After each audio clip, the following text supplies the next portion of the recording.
同じ演目を上演するんだから。そうね。Welcome to the Not Quite Daily Show, Summer 2018, Episode 11, and today we are talking about an episode involving time loops. Welcome to the Not Quite Daily Show, Summer 2018, Episode 11, and today we are talking about an episode involving time loops. Welcome to the Not Quite Daily Show, Summer 2018, Episode 11, and today we are talking about an episode involving time loops. We suspected there was going to be more to Bana-Naughty's story, and it turns out there is a lot more, and I don't think we're done either. This is the biggest moment in the series thus far, so rather than the single argument that usually guides these videos, we are just going to examine how this cycle started and the exact timeline, try to understand Bana-Naughty's motivations and current mindset, and fill in a few other details that this episode helped illuminate. Finally, we'll have just a couple thoughts on the direction from here.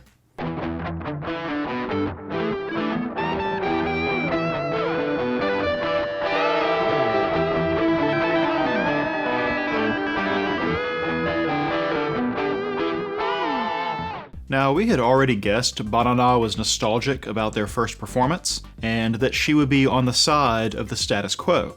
We didn't realize how completely literal that would turn out to be.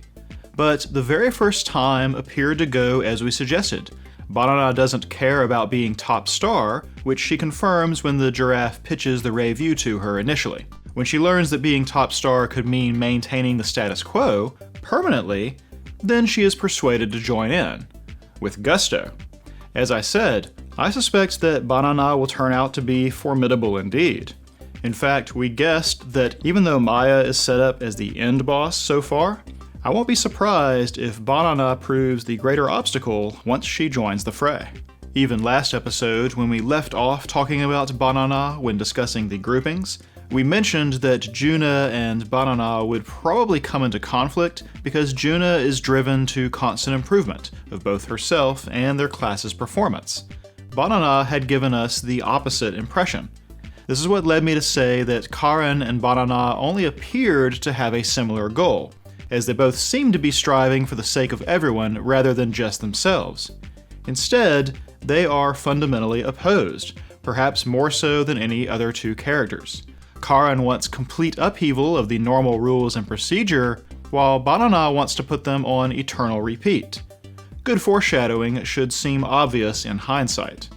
We will come back to this, because the fact that we were able to guess some of this correctly has implications about the present.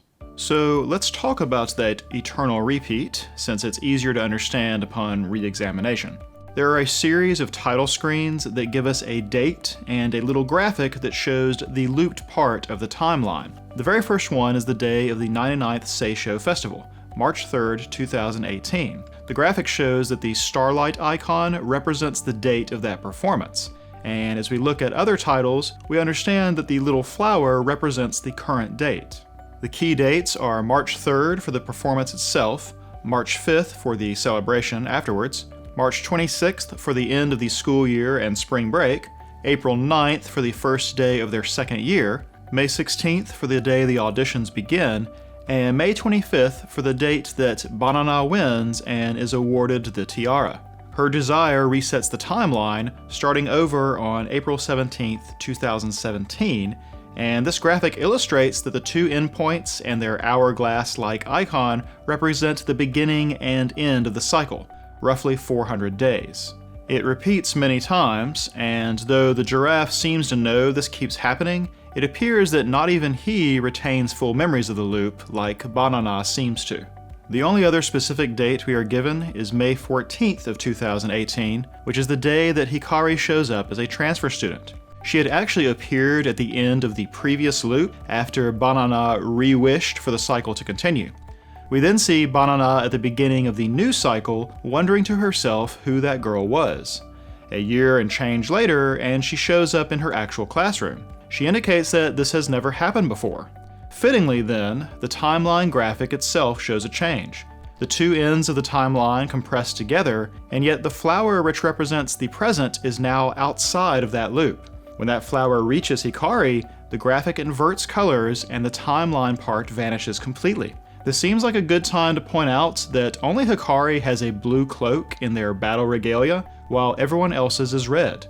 She seems to be much more of an outsider than we originally imagined. Finally, the very last scene of this episode indicates that we are in the present, as we overhear Mahiru and Hikari discussing laundry, a continuation of the bit last time which helped us understand that Mahiru had accepted Hikari.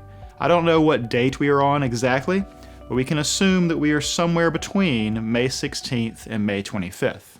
So why is Bana-Naughty like this? How did we get to here? Well, there are things we get to see, and things we can perhaps infer. It begins with the curtain call of the original Starlight performance, where Bana-Naughty basks in the moment and remarks about how bright it is. The next key moment is during the party 2 days later, when Karin bestows the name of Bana-Naughty after everyone celebrates how helpful she is. This moves Bana-Naughty to tears. I've spoken in other analyses about how important the giving of names can be, how they can hold real power, and this is another example of that trope in action.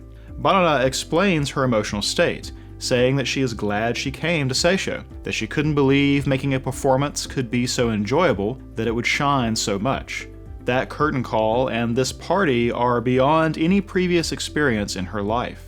Next, Bana-Naughty stays behind at spring break, taking pictures of even the empty rooms. She is initially excited about the next Seisho festival because it will be the 100th, even taking pictures of Juna studying, as these are all important moments that they need to get on film. Juna is staying because of a promise to herself not to go home the whole time, presumably to continue working, very Juna-like. But Bana-Naughty deflects about answering if she's okay staying here, and only says this is where I want to be. This high continues for Bana-Naughty into the first day of the second year, but a noticeable change comes over her when 2 of the girls don't come back, and Juna has to remove their names from the lockers. This throws cold water over her enthusiasm. Then there is Maya's chat with her, where she is challenging her over not making a serious effort because she wants to remain everyone's Bana-Naughty. Maya's whole thing here is interesting, but beyond the scope of this video. I suspect Maya wants to face everyone's best shot. She'll get her day when we explore her character, I'm sure. For our purposes, she reminds Bana-Naughty that she wanted them to try for the leads back at the party, which appears to leave her nostalgic about that party and flipping through her pictures. Karin, Mahiru, and Juna join her and then reminisce as well. Here is where Bana-Naughty first expresses her sorrow, wondering if they'll never have the same kind of performance again.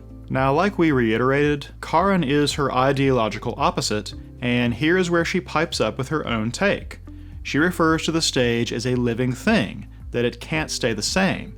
Yet, this means they have to practice more and more to have an even better performance. There's actually a little foreshadowing here, I think, as Karin declares that the bench is her stage, while Juna fusses at her for standing on it. That is, Karin is perfectly willing to break the rules to stand on her own stage, but she does take her shoes off first. She isn't breaking the rules just because, but out of necessity. Bana-Naughty is later musing over Karin's words, that she believed in the chance that there is a better stage. But she says that for her, that Starlight was the best, that it can't be topped. That appears to be what triggers the giraffe's email, and her eventual victory will begin the time loop.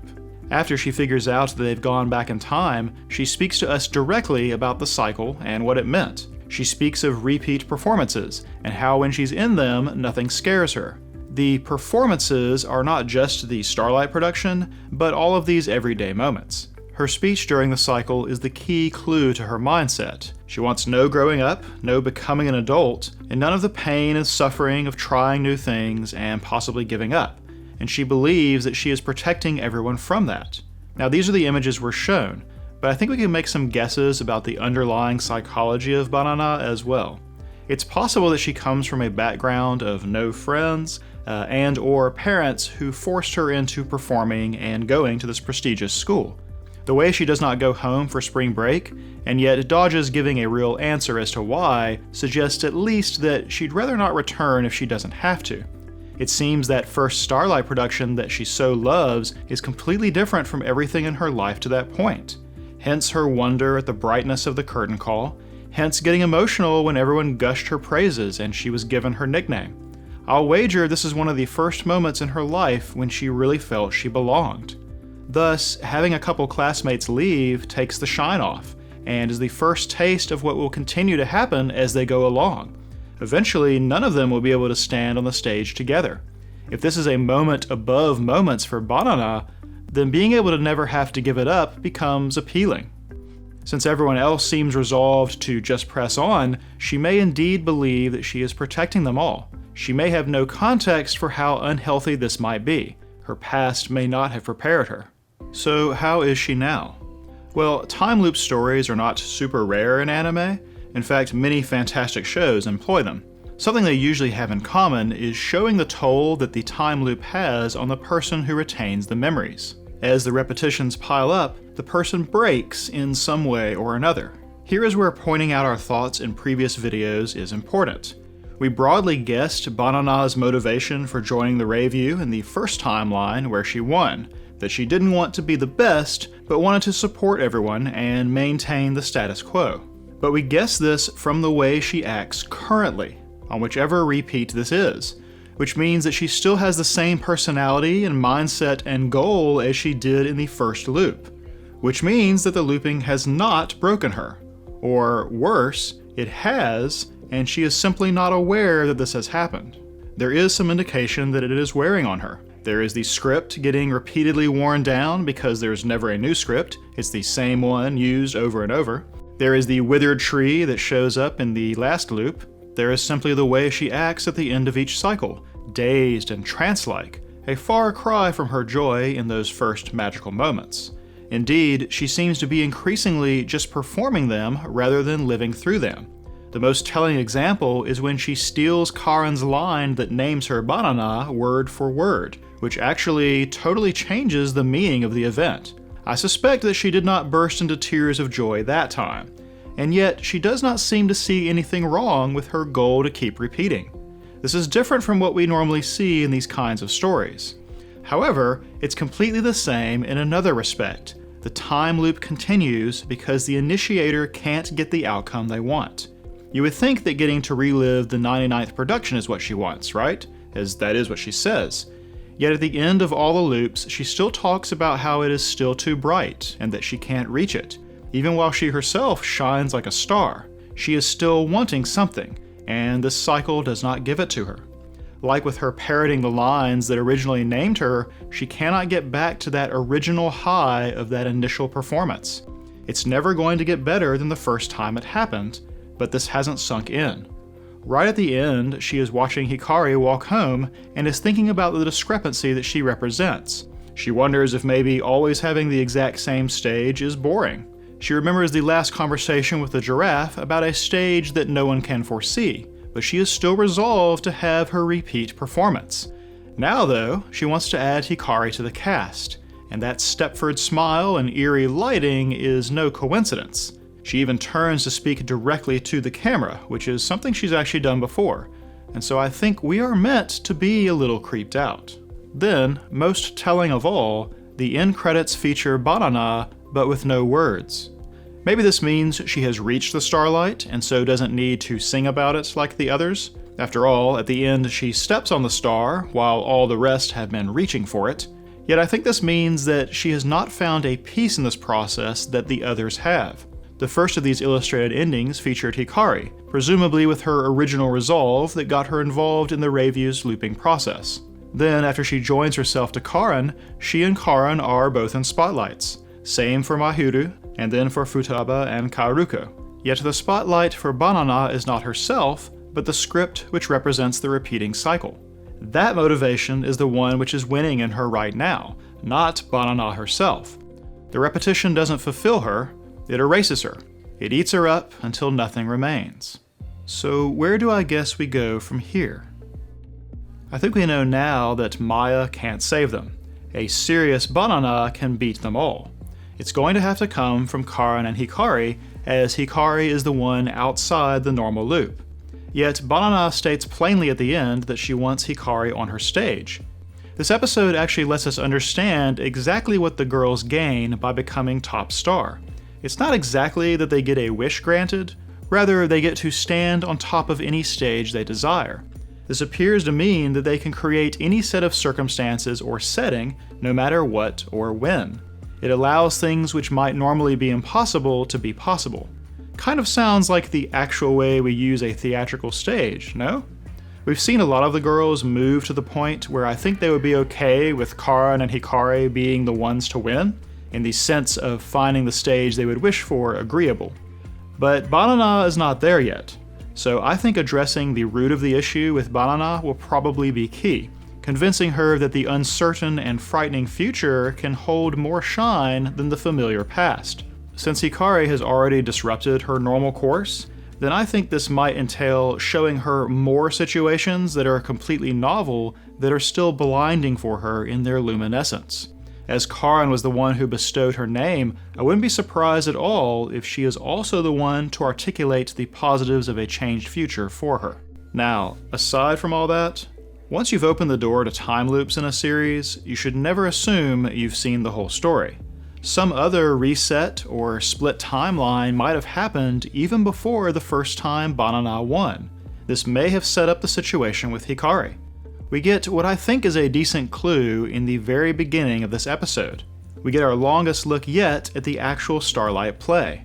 Most interesting is that the various girls' lines all seem to correspond to ways they actually act or think. Maya and Claudine shooting for the top, Maya above Claudine as they climb, Juna speaking about shooting arrows repeatedly, but also that all this effort will not allow her to reach the star.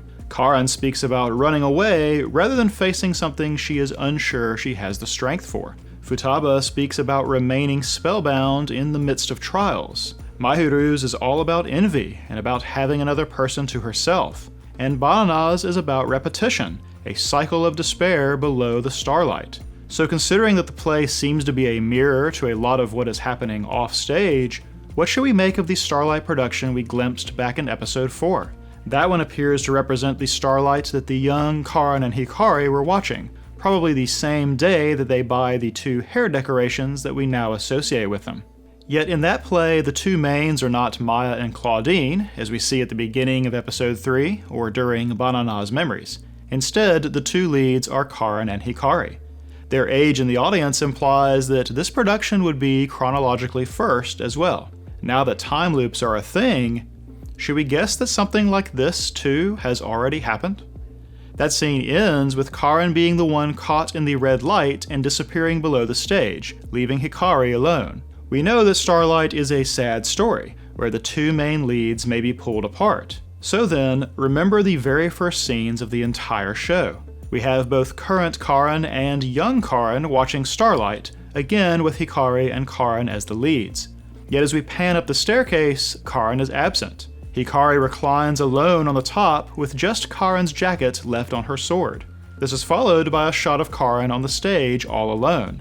This all seems like foreshadowing before now, but what if there was an earlier instance in which the normal course of auditions caused Karan and Hikari to be separated?